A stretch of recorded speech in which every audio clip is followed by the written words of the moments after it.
To Mr. Market for teaching so many of us to make a living at this. Introduction. If you've read 5,000 words per hour, or Lifelong Writing Habit, you already know what to expect in this intro.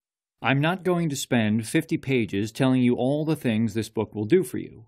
I'm going to do it in one sentence. This book will teach you how to analyze the market, and to use that information to write a book that readers want. Some of you are immediately skeptical. Others are grabbing pitchforks and torches. Writing to market has some nasty connotations, and we've all been taught that what it really means is that you're selling out. I'm here to tell you that absolutely is not the case. If you want to be a successful author, then you need to master your craft. You need to tell amazing stories. But the kind of story you choose to tell can dramatically affect your career as an author. There are two methods of writing a book. You can write, then market. Or you can write to market. One has a much higher chance of success than the other. The first method is writing whatever story pops into your head. This might result in you writing something new and unique, something that takes off like Harry Potter. Most likely, it will result in you writing a book that almost no one reads. Harsh, but accurate. The other method is contentious in the writing world. Many authors demonize writing to market, though I suspect very few really understand how or why it works. Writing to market is not copying Hunger Games and changing a few names and places. Hundreds of authors attempted to do exactly that, and the vast majority of their books failed. So what is it? Writing to market is picking an underserved genre that you know has a voracious appetite, and then giving that market exactly what it wants.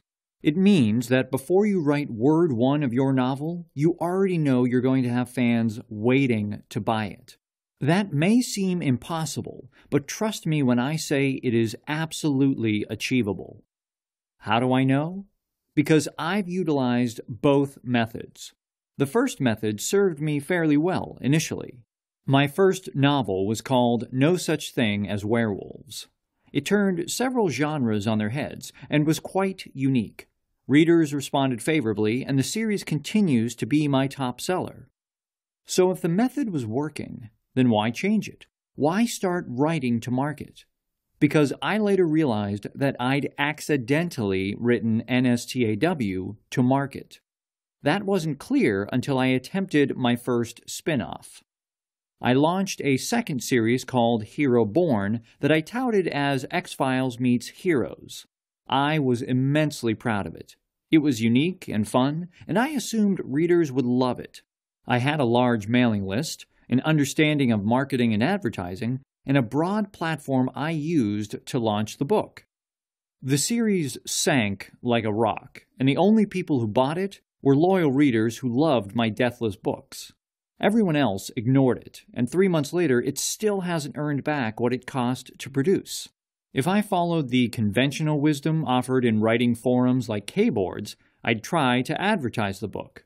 I'd try price pulsing. I'd mess with keywords. Maybe I'd change the cover. I'd monkey with the blurb. You know what?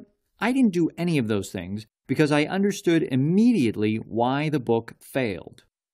I didn't write it to market. I wrote it, then tried to market it.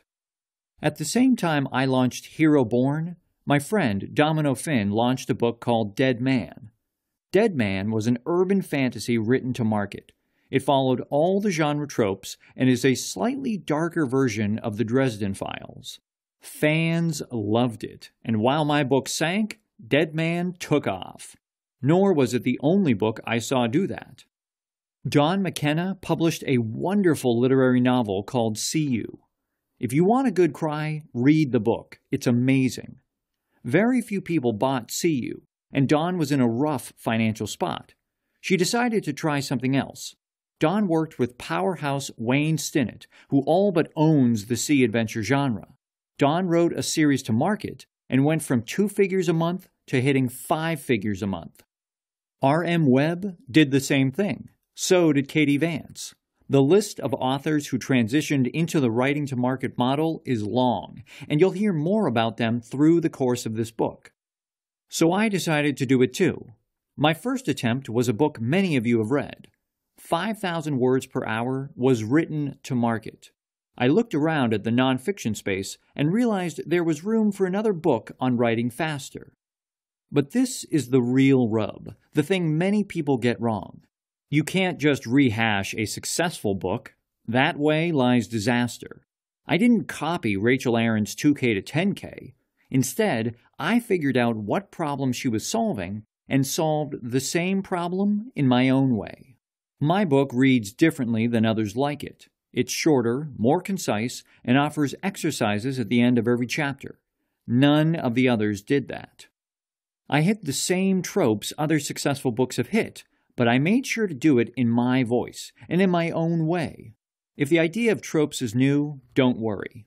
I'll explain what they are and how to analyze them for your genre. All you need to know right now is that before you start writing your next novel, you need to understand the market you plan to aim it at. So how about it? Have I piqued your interest?